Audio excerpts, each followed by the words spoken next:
من وإلى الفلاح، ناخذ العبرة من الخبرة.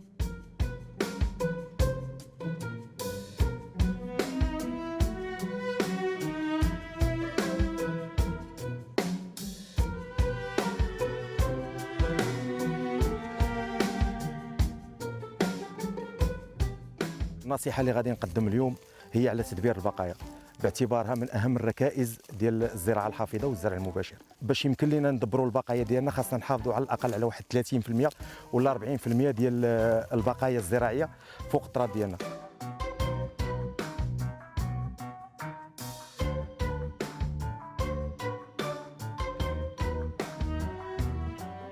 خاصنا نحاولوا نخليو واحد النسبه ديال 30 حتى 40%.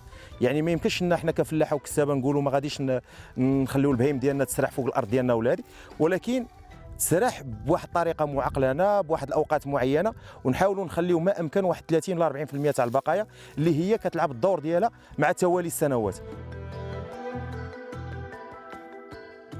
كل ما خلينا البقايا ديالنا في التراب كل ما كيكون القابليه ديال امتصاص المياه والمحافظه عليها لمده اطول، وكل ما بقات البقايا ومع توالي السنين الا وكترتفع الماده العضويه اللي حتى هي كل ما ارتفعت كل ما كنحافظوا على الماء.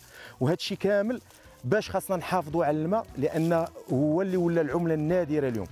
كل ما خلينا الماء كل ما الفلاحه ديالنا كتصبر، وكل ما كنحافظوا على واحد الاستقرار ديال الانتاجيه، وكنحافظوا على المنتوج يكون بشكل جيد وبشكل كبير باذن الله. هنا كي كنشوفوا ارض ما مغطياش بزاف بالبقايا، الا شفنا هنايا كتبان لينا ناشفه ما فيهش الماء بزاف، كيبان بان العوامل ديال التبخر لعبات الدور ديالها. ندوزوا للارض اللي هي مغطيه.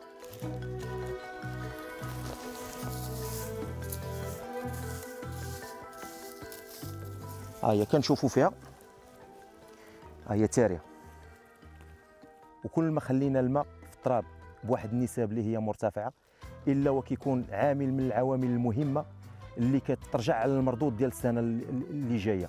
يعني رغم شح التساقطات او عدم الانتظام ديالها كيكون المنتوج احسن من الزراعه التقليديه اللي فيها الحرث بزاف وهذا، وكنساهموا في التبخر تاع الماء. لهذا فالفلاحه اللي كيسمعوا فيا اليوم يحاولوا ما امكن انهم يدبروا البقايا ديالهم، ويحاولوا ما يبقاوش يروطيو هذاك التبل اللي كيكون، لان المدخول المادي فهو في زوال، ولكن احنا التراب ديالنا هو راس المال الحقيقي ديال الفلاح، هو اللي خاصو يحافظ عليه باش هكا يحافظ على واحد الاستقرار ديال المنتوج، ويكون عنده المنتوج مستقر رغم هاد السنوات اللي كتكون، واللي نتمناو من الله سبحانه وتعالى ان ما تطولش وترجع الامور كما كانت في سابق عهدها. وشكرا والسلام عليكم.